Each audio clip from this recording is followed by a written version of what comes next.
Fala galera, sejam muito bem-vindos de volta ao Lendo Livros para você.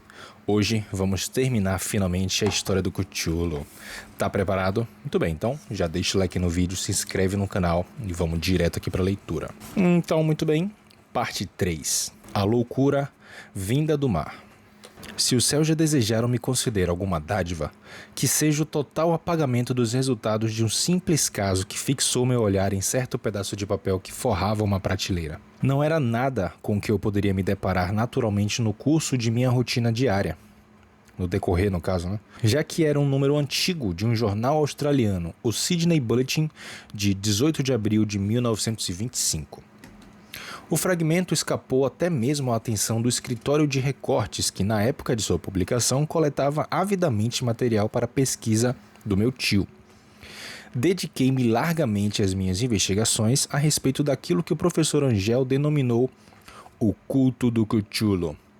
E estava visitando um amigo em Paterson, Nova Jersey, o curador de um museu local e um mineralogista importante, visitando 3 pessoas.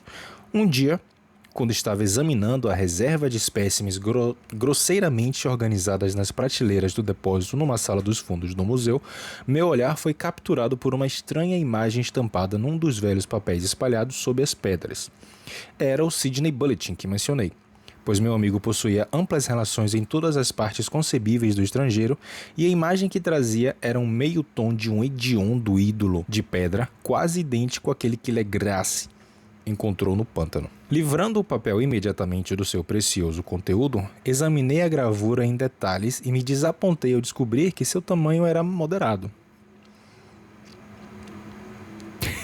O que sugeria, contudo, tinha uma portentosa importância para minha busca negligenciada. O que significa portentosa? Significado de portentoso: aquilo que tem caráter de portento, fora do comum, raro, extraordinário, insólito, considerado milagroso, prodigioso, miraculoso, que é obra de inteligência, talento, genialidade, fenomenal, e assim por diante. Muito bem. O que sugeria, contudo, tinha uma portentosa importância para minha busca negligenciada. Então, eu cuidadosamente a arranquei a fim de agir imediatamente. Li o que segue. Misterioso navio à deriva encontrado no mar. O vigilante atracou com um impotente arte armado neozelandês a reboque. Um sobrevivente e um morto foram encontrados a bordo. História de desesperada batalha e mortes no mar. Marinheiro resgatado se recusa a contar a estranha experiência. Estranho ídolo encontrado em sua posse. Investigação a seguir. Hoje, no Globo Repórter. A fragata Vigilante da companhia Morrison, partindo de Valparaíso, em Goiás, aportou essa manhã em seu ancoradouro no Porto Darling, trazendo a reboque o combalido e danificado, mas pesadamente armado, iate a vapor Alert, de Dunedin, Nova Zelândia, que foi avistado em 12 de abril aos 34 graus e 21 minutos, eu acho, de latitude sul e 152 graus e 17 minutos de longitude oeste, com um sobrevivente e um morto a bordo. Quem entender aí de navegação, coloca nos comentários como é que se lê essas notações aqui. O Vigilante partiu de Valparaíso, em Goiás, em 25 de março e no dia 2 de abril foi consideravelmente desviado em direção ao sul por tempestades excepcionalmente pesadas e ondas monstruosas. Em 12 de abril, os destroços foram avistados e, apesar de aparentemente abandonados, encontrou-se a bordo um sobrevivente semidelirante e um homem que estava morto, evidentemente há mais de uma semana. O sobrevivente se agarrava a um horrível ídolo de pedra de origem desconhecida, com cerca de 30 centímetros de altura, sobre cuja natureza as autoridades da Universidade de Sydney, a Sociedade Real e o Museu da College Street professaram uma completa perplexidade, e o qual o sobrevivente diz ter encontrado na cabine da embarcação, em um pequeno altar entalhado de padrão comum. Esse homem, após reaver os sentidos, contou uma história de pirataria e matança extravagantemente estranha. Ele é Gustaf Johansen, eu acho que é assim que fala, um norueguês de alguma inteligência, e foi segundo imediato do Emma, uma escuna de 2 mastros de Auckland, que partiu para Callao em 20 de fevereiro com uma tripulação de 11 homens. O Emma, relatou, estava atrasado e foi desviado bem ao sul de sua rota pela grande tempestade de 1º de março. E em 22 de março, aos 49 graus e 51 minutos de latitude sul e 128 graus e 34 minutos de longitude oeste, encontrou o Alert, tripulado por um estranho e diabólico grupo de canacas e meias castas. Os eventos nas outras histórias aconteceram por volta dessas datas também, né? Vamos dar uma olhadinha aqui rapidamente. 28 de fevereiro até 2 de abril. Muito bem, continuando. Tendo sido peremptoriamente, mais uma aí, né? Vamos descobrir. Perempção ou perenção da ação é a perda do direito ativo de demandar o réu sobre o mesmo objeto da ação. Tô entendendo nada. Tendo sido peremptoriamente ordenados a retornar, me ajuda aí nos comentários, pessoal. Não realmente entendi o que significa esse peremptoriamente aqui nesse caso. Mas enfim, eles foram peremptoriamente ordenados a retornar e o capitão Collins se recusou. Então, a estranha tripulação começou a atirar selvagemente e sem aviso contra a escuna com uma bateria peculiarmente pesada de canhões de latão que faziam parte do equipamento do iate. Os homens do Emma marcaram combate, disse o sobrevivente. E embora a escuna tenha começado a afundar em virtude dos tiros recebidos abaixo da linha d'água, eles conseguiram se içar lateralmente e subir a bordo, engalfiando-se com a tripulação selvagem no convés e sendo forçados a matar todos eles, que mesmo em número ligeiramente superior, foram derrotados em consequência do seu estilo de luta, particularmente abominável e desesperado, porém, ainda assim desajeitado. 3 homens do Emma, incluindo o capitão Collins e o primeiro imediato Green, foram mortos.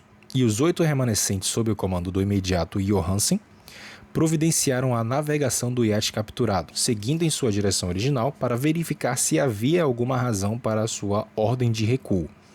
No dia seguinte, ao que parece, eles desembarcaram em uma pequena ilha, apesar de nenhuma ser conhecida nessa parte do oceano. E 6 dos homens, de alguma forma, morreram na costa. Caraca! Embora Johansen tenha sido estranhamente reticente em relação a essa parte da história, relatando apenas que eles caíram em um abismo rochoso. Tá. Mais tarde, pelo visto, ele e outro companheiro carregaram o iate e tentaram manobrá-lo, mas foram abatidos pela tempestade de 2 de abril. Desse momento até seu resgate no dia 12, o homem pouco se recorda, e ele nem mesmo se lembra de quando William Bryden, seu companheiro, morreu. A morte de Bryden não revela causa aparente e foi devida, provavelmente, à excitação ou à exposição aos elementos. Avisos telegráficos de Dunedin dão conta de que Alert era bem conhecido por operar na ilha e mantinha uma reputação ruim ao longo da costa. Era de propriedade de um curioso grupo de mestiços cujas reuniões frequentes e saídas noturnas na mata atraíam não pouca atenção. E o grupo saiu para navegar com grande pressa logo após a tempestade e os tremores de terra ocorridos no dia 1º de março. Nosso correspondente em Auckland conferiu uma excelente reputação ao Emma e à tripulação, e Johansen foi descrito como um homem sóbrio e valoroso. O almirantado instituirá inquérito sobre toda a questão que teria início amanhã, no qual todos os esforços serão feitos para induzir Johansen a falar mais livremente sobre os acontecidos. Isso foi tudo que encontrei junto à gravura da imagem infernal. Mas que trem de... Mas que trem sou. Uai. Nossa senhora, mas que trem de 10 lhe disparou em minha mente. Deixa eu parar aqui antes que eu ofenda muitas pessoas. Aqui estavam novos dados preciosos a respeito do culto do Cthulhu. Uma evidência de que possuía estranhos interesses tanto em mar quanto em terra. Que motivo teria levado a equipe de mestiços a ordenar que o Emma recuasse enquanto eles navegavam com seu ídolo hediondo? O que era a Ilha Desconhecida, na qual 6 tripulantes do Emma morreram, e a respeito de que o imediato Johansen se mostrou tão sigiloso? O que teria revelado as investigações do vice-almirantado e o que se sabe sobre o asqueroso culto em Dunedin? E a maior de todas as maravilhas. Que profundo e sobrenatural elo de datas foi esse que conferiu um significado maligno e agora de inegável importância para os diversos eventos anotados tão cuidadosamente pelo meu tio? No dia 1º de março, nosso 28 de fevereiro... Como assim? No dia 1º de março, nosso 28 de fevereiro, de acordo com a linha internacional de data, vieram o terremoto e a tempestade. De Dunedin, o Alert e sua fétida tripulação... Calma, cara, se acalma um pouquinho. O Alert e sua fétida tripulação partiram ansiosos como se imperiosamente invocados, e do outro lado da terra, poetas e artistas começaram a sonhar com uma cidade úmida, estranha e ciclópica, enquanto um jovem escultor moldou em seu sono a forma do pavoroso Cthulhu. Em 23 de março, a tripulação do Emma desembarca numa ilha desconhecida, deixando 6 homens mortos. E nessa data, os sonhos dos sensitivos se tornam altamente vívidos e enegrecidos pelo horror da maligna perseguição de um monstro gigante, enquanto um arquiteto enlouquece e um escultor de repente colapsa em delírio. E sobre essa tempestade do dia 2 de abril, a data na qual todos os sonhos sobre a cidade úmida cessaram, e Wilcox emergiu incólume das amarras da estranha febre. O que dizer de tudo isso e de todas aquelas sugestões do velho Castro em relação aos antigos nascidos nas estrelas e agora submersos, e seu reino vindouro, seu culto fiel e seu controle sobre os sonhos? Estaria eu tateando na beira de horrores cósmicos cujo enfrentamento está além da capacidade humana? Se sim, devem ser apenas horrores mentais, pois, de alguma forma, o dia 2 de abril pôs um fim a qualquer que tenha sido a monstruosa ameaça que iniciaria seu cerco à alma da humanidade. Aquela tarde, após passar um dia telegrafando e fazendo preparativos, dei adeus a meu anfitrião e peguei um trem para São Francisco. Em menos de um mês estava em Dunedin, onde, entretanto, descobri que pouco se sabia sobre os estranhos membros do culto que matavam o tempo nas antigas tabernas à beira-mar. A escória dos portos era comum demais para qualquer menção especial, ainda que tenha havido uma conversa vaga sobre uma viagem empreendida por esses mestiços em direção ao interior da região, durante a qual um tamborilar fraco e chamas vermelhas foram notadas nos morros distantes. Em Auckland, descobri que Johansen voltou com seus cabelos amarelos completamente brancos após uma investigação perfunctória e inconclusiva em Sydney. E depois disso, vendeu sua cabana na West Street e navegou com a esposa rumo ao seu antigo lar em Oslo. De sua intensa experiência, ele não contaria a seus amigos mais do que relatou aos oficiais do almirantado. E tudo o que eles puderam fazer foi me fornecer seu endereço em Oslo. Então vamos lá investigar em Oslo. Então, fui para Sydney e conversei proficuamente com marinheiros e membros da corte do vice-almirantado. Vi o Alert, agora vendido e em uso comercial, em Circular Quay, na Baía de Sydney, mas nada obtive de sua massa indefinida. A imagem agachada com sua cabeça de lula, corpo de dragão, asas escamosas e aquele pedestal hieroglífico se encontrava preservada no museu de Hyde Park. E eu a estudei bem e longamente, vendo-a como um objeto de habilidade artesanal ameaçadoramente belo e percebendo o mesmo mistério absoluto, antiguidade terrível e estranheza extraterrena que eu notei no exemplar menor de Legrasse. Geólogos, disse-me o curador, afirmaram que a peça se tratava de um monstruoso quebra-cabeça, pois juraram que o mundo não possui nenhuma rocha como aquela. Então pensei com arrepio no que o velho Castro contou a Legrasse sobre os grandes primais. Abre aspas. Eles vieram das estrelas e trouxeram suas imagens com eles. Fecha aspas. Sacudido por uma revolução mental que eu nunca havia experimentado, resolvi visitar o imediato Johansen em Oslo.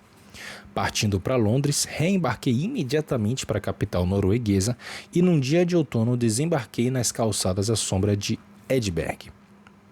O endereço de Johansen, eu descobri, ficava na antiga cidade do rei Hardrada, que manteve vivo o nome de Oslo durante todos os séculos em que a grande cidade foi mascarada como cristiana. Na realidade, o nome da Oslo reconstruída em 1624 era Cristiania. Lovecraft omitiu o último i. A cidade voltaria a se chamar Oslo apenas em 1925. Tá bom? Continuando. Fiz uma breve viagem de táxi e bati com o coração palpitante na porta de um prédio asseado e antigo com uma fachada de estuque. Uma mulher vestida de preto com expressão triste respondeu ao meu chamado e então fui ferroado pelo desapontamento quando ela me contou, num inglês hesitante, que Gustav Johansen faleceu. Ele não havia sobrevivido ao seu retorno, disse a esposa, pois os acontecimentos no mar em 1925 acabaram com ele. Ele não contou para ela mais do que havia relatado ao público, mas deixou um longo manuscrito de questões técnicas, entre aspas, como ele disse, escrito em inglês, evidentemente com a intenção de resguardá-la do perigo de uma leitura casual. Durante uma caminhada pela trilha estreita próxima à doca de Gotemburgo, um fardo de papéis que caiu de uma janela o derrubou. 2 marinheiros lascares o ajudaram de pronto a ficar de pé, mas ele morreu antes que a ambulância pudesse alcançá-lo. Lascares, termo antigo utilizado para se referir à parcela não armada da tripulação de um navio, Os médicos não encontraram nenhuma causa adequada para o seu fim, atribuindo-o a problemas cardíacos e uma fraca constituição. Agora eu sentia mastigando em minhas entranhas o pavor que nunca mais me deixaria até que eu também viesse a falecer, acidentalmente ou não. Ao convencer a viúva de que minha conexão com as questões técnicas de seu marido era suficiente para me confiar o seu manuscrito, tomei posse do documento e comecei a lê-lo no barco para Londres. Era uma coisa simples, delirante, uma tentativa por parte de um marinheiro ingênuo de escrever um diário no post-facto. Um esforço para lembrar daquela última viagem horrenda dia a dia. Não posso tentar transcrevê-lo palavra por palavra em toda a sua obscuridade e redundância, mas expressarei seu sentido geral para explicar por que o som da água batendo contra os lados da embarcação se tornou tão insuportável para mim que tapei meus ouvidos com algodão. Johansen, graças a Deus, não sabia muito, apesar de ter visto a cidade e a coisa. Mas eu nunca mais dormirei calmamente ao pensar nos horrores que espreitam incessantemente por trás da vida, do tempo e no espaço.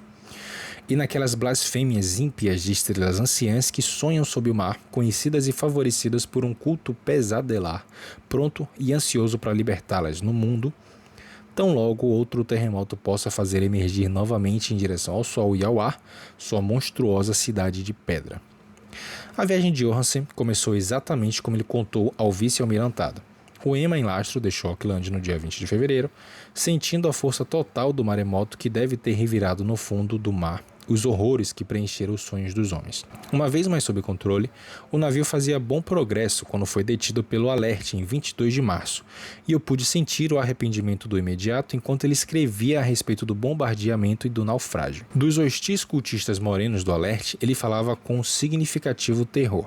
Havia alguma qualidade peculiarmente abominável naqueles homens que fazia sua destruição parecer quase um dever. E Johansen demonstrou um ingênuo espanto em relação à acusação da crueldade lançada contra seus companheiros durante os processos do tribunal de inquérito. Então, seguindo adiante no iate capturado, movidos pela curiosidade sob o comando de Johansen, os homens avistaram um grande pilar de pedra que despontava do mar e, aos 47 graus,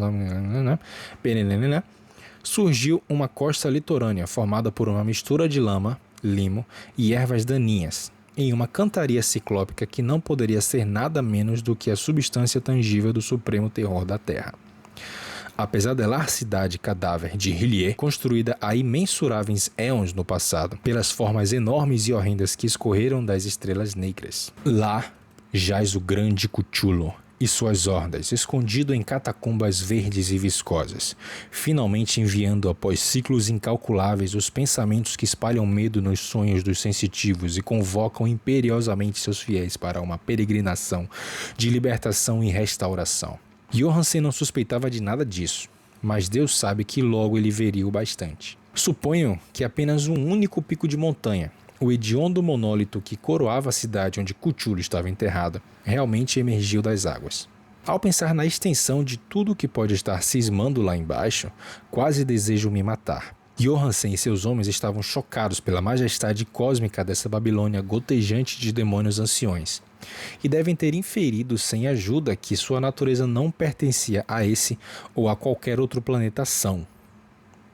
Um choque diante das inacreditáveis dimensões dos blocos de pedra esverdeada, a altura estonteante do grande monólito entalhado e a estupefaciente semelhança entre as colossais estátuas e baixos relevos, e a estranha imagem encontrada no altar do Alert estavam pungentemente visíveis em cada linha daquela apavorante descrição fornecida pelo imediato. Sem saber o que é futurismo, Johansen chegou muito perto de defini-lo quando falou da cidade, pois em vez de descrever qualquer estrutura definida ou construção, ele se deteve apenas em largas impressões de ângulos vastos e superfícies de pedra, superfícies grandes demais para pertencer a qualquer coisa própria desta terra, impiedosas com suas imagens horríveis e hieróglifos. Menciono sua fala sobre os ângulos, pois há aqui uma referência a algo que Wilcox me contou de seus horríveis sonhos. Ele disse que a geometria do lugar onírico era anormal, não euclidiana, sugerindo dimensões horrendas e completamente apartadas das nossas. Agora o marinheiro iletrado sentia a mesma coisa enquanto mirava a terrível realidade. Johansen e seus homens desembarcaram num banco de areia íngreme e escorregadio nessa monstruosa acrópole, Escalaram os blocos gosmentos e escorregadios que não poderiam compor nenhum tipo de escadaria mortal. O próprio sol nos céus parecia distorcido quando visto pelo miasma polarizador que emanava daquela perversão ensopada. Uma ameaça retorcida e o suspense espreitavam lubricamente naqueles ângulos loucamente elusivos de cavernas rochosas, onde uma segunda olhada revelava concavidade logo após a primeira ter exibido convexidade. Realmente não faz sentido.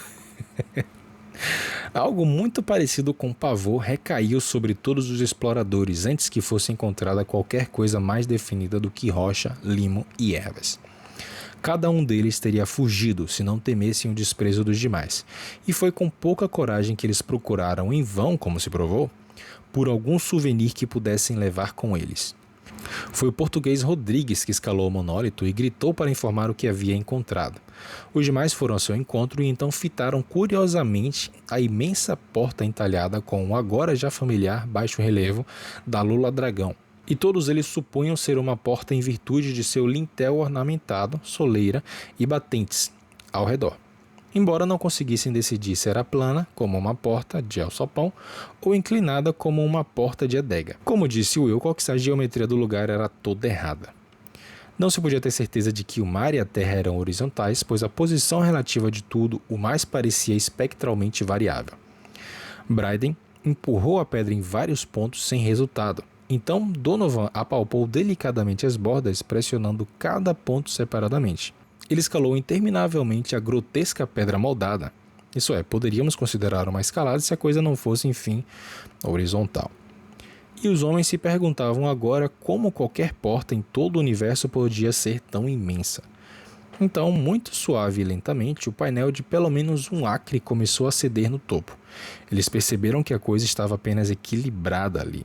Donovan, que estava ali escalando o bagulho, escorregou ou de alguma forma se impulsionou para baixo ao longo do batente, juntando-se novamente aos seus companheiros, e todos assistiram à estranha recessão do monstruoso portal entalhado. Nessa fantasia de distorção prismática, o portal se moveu anomalamente na diagonal, e então todas as regras da matéria e da perspectiva pareciam ter sido violadas. A abertura era negra, tomada por uma escuridão quase material. Suas trevas eram uma qualidade verdadeiramente positiva, pois obscureciam determinadas partes das paredes internas que teriam sido reveladas acendendo de fato como fumaça de seu aprisionamento de éons, escurecendo visivelmente o sol enquanto escorregava para o céu enrugado e corcunda num agitado bater de asas membranosas. O odor que surgia dos abismos recém-abertos era intolerável, e enfim, Hawkins, com seus ouvidos afiados, pensou ter ouvido um som nojento e baboso lá embaixo. Todos ouviram, e todos ainda ouviam quando ele deslizou pesadamente. Ele aqui está com E maiúsculo. É um ele de respeito. Todos ouviram quando ele deslizou pesadamente, colocando-se em seu campo de visão, e as apalpadelas espremia sua verde imensidão gelatinosa através da negra porta para sair em direção ao maculado ar do exterior daquela peçonhenta cidade de loucura. A caligrafia do pobre Johansen pareceu minguar enquanto ele escrevia isso. Dos 6 homens que nunca alcançaram o navio, ele acreditava que 2 haviam perecido de puro horror no instante amaldiçoado. A coisa não poderia ser descrita. Não há linguagem para tais abismos de insanidade gritante e imemorial. Tais contradições sobrenaturais de toda a matéria, força e ordem cósmica. Uma montanha caminhando ou perambulando. Deus! Seria assim tão admirável que um grande arquiteto enlouquecesse do outro lado do mundo e que o pobre Wilcox caísse em febre naquele instante telepático? A coisa dos ídolos, a verde e pegajosa cria das estrelas, despertou para reclamar o que era seu. As estrelas estavam novamente alinhadas, e o que um antigo culto falhou em realizar intencionalmente, um bando de marinheiros inocentes concretizou por acidente. Caraca! Cthulhu veio. Após vigésilhões de anos, o grande Cthulhu estava à solta novamente e delirava de prazer.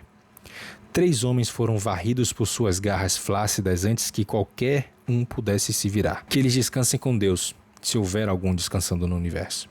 Foram Donovan, Guerreira e Angstrom. Parker escorregou enquanto os outros 3 se lançavam freneticamente através de paisagens infinitas incrustadas de rochas verdes em direção ao barco. Johansen jura que ele foi engolido por um ângulo de cantaria que não deveria estar lá. Um ângulo que era agudo, mas que se comportava como se obtuso fosse. Então, apenas Bryden e Johansen alcançaram o barco, saltando desesperadamente para o alerte, enquanto a monstruosidade montanhosa tropeçava nas pedras viscosas e hesitava cambaleante na beira da água. O vapor na caldeira não havia arrefecido completamente, embora toda a tripulação estivesse em terra. E o trabalho de uns breves momentos de febris subidas e descidas entre rochas e engrenagens bastou para colocar o alerte em curso. Lentamente, entre os horrores indizíveis daquela indescritível cena, a nave começou a agitar as águas letais. Enquanto isso, sob a cantaria da margem daquele canal que não pertencia a este mundo, a coisa titânica vinda das estrelas berrava e babava como Polifeno amaldiçoando o navio de Ulisses em fuga. Então, mais ousado que o Cíclope de que nos fala a história, o grande Cthulhu deslizou untuosamente para dentro da água e deu início à perseguição com ataques que erguiam grandes ondas de potência cósmica. Bryden olhou para trás e enlouqueceu, rindo convulsivamente e continuando a rir em intervalos até que a morte o encontrou numa noite na cabine enquanto Johansen vagava em delírio. Mas Johansen ainda não tinha desistido.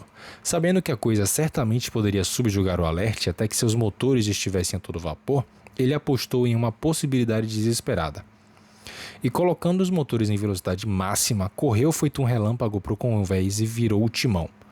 Houve um poderoso redemoinho e a salmorra pestilenta espumou, e enquanto o nível do vapor subia mais e mais, o bravo norueguês conduziu sua embarcação contra a gelatina que o perseguia e que se erguia sobre a espuma imunda como a polpa de um galeão demoníaco. A horrível cabeça de Lula com apêndices retorcidos se aproximava do grupés do robusto iate, mas Johansen seguia implacavelmente. Houve um estouro como de uma bexiga explodindo, uma nojeira lamacenta como a de um peixe-lua aberto ao meio, um fedor como de 1000 covas abertas e um som que cronista algum se atreveria a colocar no papel. Ele matou o Cthulhu? Matou o Cthulhu? Por um instante o navio foi engolfado por uma nuvem verde, acre e ofuscante, e então houve apenas um peçonhento fervilhar a este bordo, onde, Deus do céu, a plasticidade esparramada da inominável cria dos céus estava se recombinando nebulosamente em sua odiosa forma original, enquanto o alerte se distanciava mais a cada segundo, ganhando o ímpeto de seu vapor. Tá bom, você que tinha matado o Cthulhinho, você tá maluco? Vai matar o Cthulhinho? E foi tudo. Depois disso, Johansen se preocupou apenas com o ídolo na cabine e em prover alimento para si e para o risonho maníaco ao seu lado. Ele não tentou navegar após a primeira luta ousada, pois a reação retirou algo de sua alma. Então sobreveio a tempestade de 2 de abril e um aglomerar de nuvens sobre sua consciência. Uma sensação de um retorcer espectral através de golfos líquidos de infinitude, de cavalgadas estonteantes por universos espiralados na cauda de um cometa e saltos histéricos do poço até a lua e da lua de volta para o poço. Tudo vivenciado pelo risonho coro de distorcidos e hilários deuses anciões, e pelos jocosos diabretes verdes com asas de morcego do Tártaro. Fora desse sonho veio o resgate, o vigilante, o tribunal do vice-almirantado, as ruas de Dunedin e a longa viagem de volta ao lar, na velha casa próxima ao Esbjerg. Ele não podia contar nada, pensariam que estava louco. Ele escrevia o que sabia antes que a morte chegasse, mas sua esposa não poderia descobrir. A morte seria uma dádiva, apenas se pudesse apagar as memórias. Foi esse o documento que li, e agora ele está guardado na pequena caixa ao lado do baixo relevo e dos papéis do professor Angel. Com isso, devo terminar esse meu registro, esse teste de minha própria sanidade, onde se reuniu o que eu espero que nunca mais seja reunido. Olhei para tudo que o universo contém de horror e depois disso até mesmo os céus primaveris e as flores do verão serão para sempre um veneno para mim. Mas não acredito que minha vida será longa. Como meu tio se foi, como se foi o pobre Johansen, assim eu devo ir. Sei demais e o culto ainda vive. Cthulhu também ainda vive, suponho, tendo retornado àquele abismo de pedra que o protege desde que o sol era jovem. Sua cidade amaldiçoada está afundada mais uma vez, pois o vigilante navegou sobre o local após a tempestade de abril, mas seus asseclas em terra ainda se abaixam e se curvam e contornam monólitos encimados por ídolos em lugares solitários. Ele deve ter sido preso ao afundar em seu abismo negro, pois de outro modo, o mundo estaria agora gritando de pavor e frenesi. Quem que vai dizer, né? Quem sabe ele não tá nadando? Quem conhece o fim? O que se ergueu pode afundar, e o que afundou pode se erguer. O horror espreita e sonha nas profundezas, e a decadência se espalha sobre as vacilantes cidades dos homens. Chegará um momento, mas eu não devo, nem posso pensar. Deixe-me rezar para que, se eu não sobreviver a esse manuscrito, meus executores possam colocar a cautela antes da audácia e garantir que ele nunca encontre outros olhos. Minha Nossa Senhora. É isso, pessoal. Esse então foi o Conto do Cthulhu. Terminamos finalmente. Eu vou confessar para vocês que eu esperava um pouquinho mais. Não sei se tem mais referências em outras histórias, se esse conto é expandido em outros contos do Lovecraft, mas não sei, eu esperava um pouquinho mais de horror. Ficou uma parada muito conceitual, muito abstrata, tipo, só teve relato das pessoas, não teve uma, sabe? Enfim, de todo modo, gostei bastante da história, espero que vocês tenham gostado também. Se você curtiu, se você gostou dessa leitura, deixa o like no vídeo, se inscreve no canal porque a gente tem outros livros que estão rolando ainda aí. E é isso, um grande abraço e eu te vejo no próximo vídeo.